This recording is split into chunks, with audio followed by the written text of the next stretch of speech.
My name is Anna. I was born in a coastal town called Blue Haven, a place where the wind always carried stories and the ocean never kept secrets. They say your first love never truly leaves you.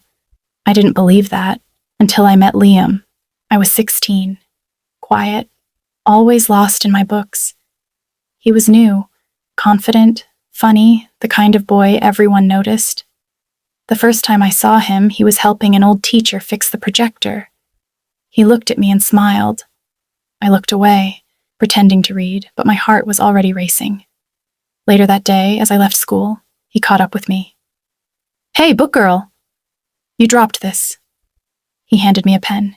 "You know, you should smile more often." "It suits you?" That was how it began. One smile, one line, and my heart was never the same again. We never called it love, but every time he laughed, every time he said my name, I felt something bloom inside me. Something beautiful and terrifying. He'd wait for me after class. He'd leave small notes in my locker. "You make Mondays worth waking up for. Your silence says more than words ever could." On my 17th birthday, he gave me a seashell and said, "Whenever you miss me, hold this. You'll hear my heart in it." That day, he kissed my forehead, just once. It was the purest moment of my life.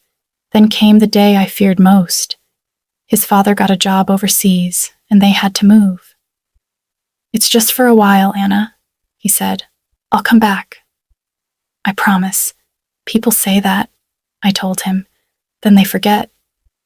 "Then let's not forget," he said. "Let's write letters. Real ones." We hugged in the rain, not like teenagers, but like souls holding on for dear life. Every week, I wrote him. Every month, I waited for his reply. For 2 years, our words were our world. Then one day, the letters stopped. I wrote again. No answer. I waited months. Silence. I cried myself to sleep every night, but I never stopped believing he'd come back. 4 years later, I was in college.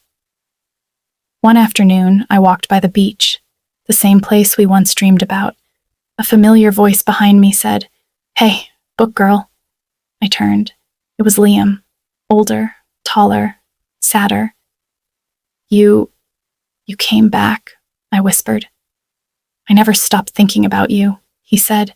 He told me his mother had fallen ill. They moved constantly for treatment.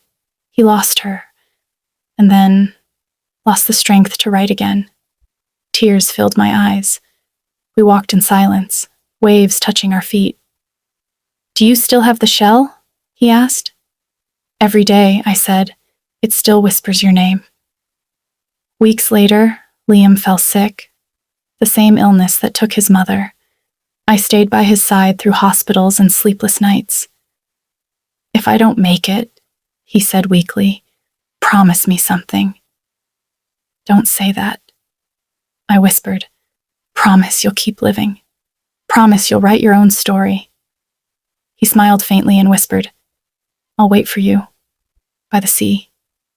He closed his eyes, and just like that, the world went silent. He kept his promise, and I kept mine. I wrote our story, because love, true love, doesn't end when life does. It simply waits for the next sunrise, the next wave, the next lifetime, for those who loved once and still do.